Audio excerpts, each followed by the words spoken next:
The story begins with a great sage lying down, who is about to die. He informs everyone gathered around him that he can't actually use magic, and then closes his eyes forever. 500 years later, he is reborn as Maisel Laurent. The boy is in the library when his younger sister Lars Lauren runs up to him with a request to read her a book. In her hands is the book All About Wind Power Expanded Edition, which surprises her brother. After learning that she independently studied the beginner edition of this book, Maisel calls her sister a genius and offers to read this book herself. Larsa refuses, arguing that she wants to listen to her older brother. The boy agrees, but expresses his doubts that he should be the one to teach his sister this without being able to use magic. Larsa exclaims with conviction that this is not true, because their parents consider Maisel to be the rebirth of a great sage, and in the future he will become a hero who protects the whole world.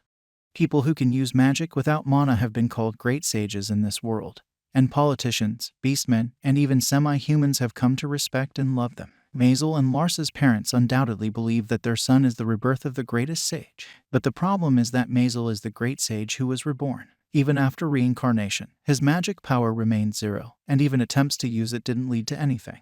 This upsets the boy because he feels abandoned, unable to use magic, but he is no longer angry with God because he has the sweetest little sister in the world. Maisel wonders why he is known as the greatest sage even after 500 years, if he has never used magic. His thoughts are interrupted by Madani Lauren, his father, declaring that the name of his son will one day be well known to the whole world. Madani is a feudal lord who rules the land they are currently on. He is an honest man with a wild temper, and Maisel adores him. The boy tries to argue with his father, but he interrupts him, reading out the last words of the great sage that were written down. Maisel thinks about what he really said, that he can't use magic in front of his companions before he dies. Father says that their ancestor Naze Laurent was with the greatest sage when he said these words and interpreted them. In his opinion, the sage meant that the more he learned about magic, the deeper its meaning became, and he realized that he had never used it in its true meaning.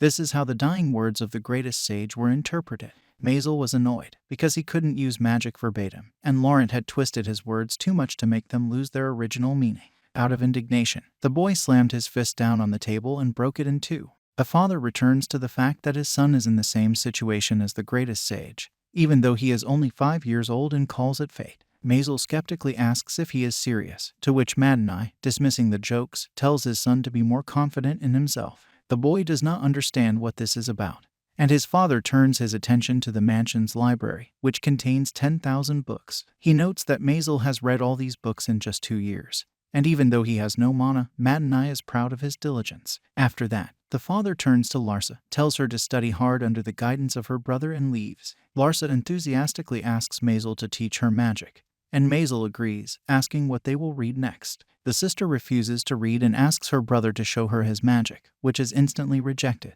Despite this, Maisel quickly gives up because of the girl's cuteness, and they come to the courtyard of the Laurent mansion. Larsa decides to show off her abilities first and casts a knowing wind arrow. The compressed air flow dissipates after hitting the dummy, only slightly swaying it. The boy applauds his sister, saying that she did a great job, and Larsa in response says that it's her brother's turn. Maisel tries to refuse, but tears come to the girl's eyes and she asks why he is lying, because she once saw her brother hit this doll with magic. Maisel is surprised by this statement and starts thinking about that case. His attempts to use magic failed, and out of frustration with himself, he tested his special abilities that he had used in his previous life. Larsa insistently repeats her desire to see her brother's magic, and the boy mentally agrees, unable to resist her sad face. He asks to keep it a secret from everyone, including his mother and father, and his sister dutifully promises it. Hesitating, Maisel looks once more at the expectant face of the girl and reluctantly agrees to a small show. The sister is happy with this, and the boy begins to cast a blow, at the same time thinking that he wanted to keep it a secret, but for the sake of his beloved Larsa, you can show strength. Maisel's punch quickly cuts the dummy in two. The boy in confusion says that he probably overdid it, and the girl watching this is delighted. She claims that even their father couldn't have done that, to which her brother laughs absently. Also, Larsa is finally convinced that her brother is the rebirth of a great sage. Maisel says that he doesn't know anything about it and turned his sister's attention to the broken doll. She immediately asks if her brother can fix it, to which he understands that Larsa has also seen this process. Maisel takes his time fixing the mannequin, and the nurse notices that it has become as good as new, asking if it is repair magic. The boy confirms that it was a fix, but is silent about the fact that it is not magic. Lars interrupts his thoughts, asking if she will ever be as strong as her brother. Maisel tells her that his little sister will definitely become a better wizard, and this motivates the girl to devote more time to training. After that, there is a 2-year time skip.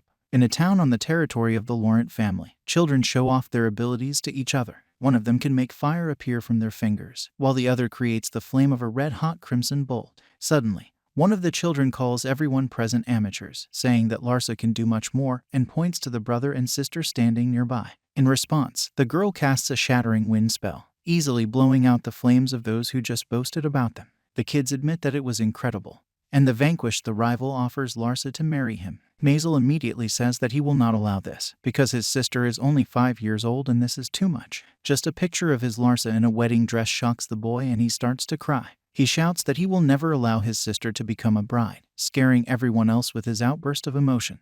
Larsa tries to calm her brother down, and her sister's boyfriend appears in a panic and walks away. Watching the whole scene, one of the guys skeptically asks, "Who does Maisel think he is, and can he even use magic?" Calm down, the boy calmly says that he still can't use magic, because he has absolutely no mana. After looking at each other, the children conclude that the rumors were true, and Maisel asks them what kind of rumors they are talking about. The boys reply that they have heard that he was late blooming and therefore can't use magic now, but will become a great sage in the future. They also say that they are rooting for him, and Larsa proudly whispers that he is really great. Then they notice Negame and offer him a game, but he apologizes for his refusal and leaves. Maisel notices that the departing boy seems to have gotten shorter, and the kids in the crowd assume it's because of the incident with the fields. Then the green wolves attack the fields and houses located near the forest, hitting the house with their knives, which most likely came as a shock to him. A boy from the crowd asks, has Maisel heard anything from the feudal lord about this, and will this situation be resolved? He only replies that his father comes up with countermeasures, but he did not hear the solution to the problem and apologizes for this. Local children assure him that everything is fine and the boy does not need to apologize, continuing the discussion among themselves. At this time, Maisel thinks about the consequences of the destruction of Inno wheat, which is a specialized product of the Lauren territory, as well as the causes of what happened.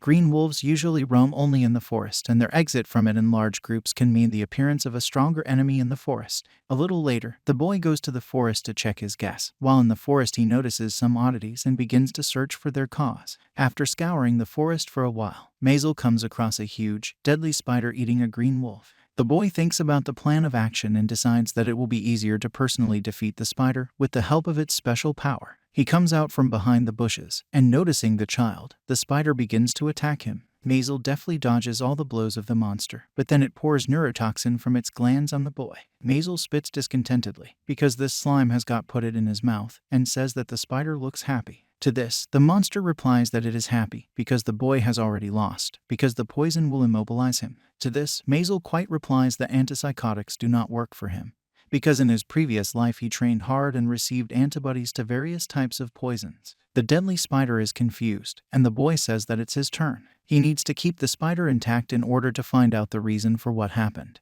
and so he decides to defeat the monster with his own weapon, taking a small piece of slime. Maisel shoots it at the spider and it falls dead. The boy explains that he multiplied the antibodies in his body several thousand times, and then transferred them to the spider's body, which caused its death. He is said to have learned this in a previous life, proudly claiming that his strength is physics. This is how the legend of the young Maisel begins.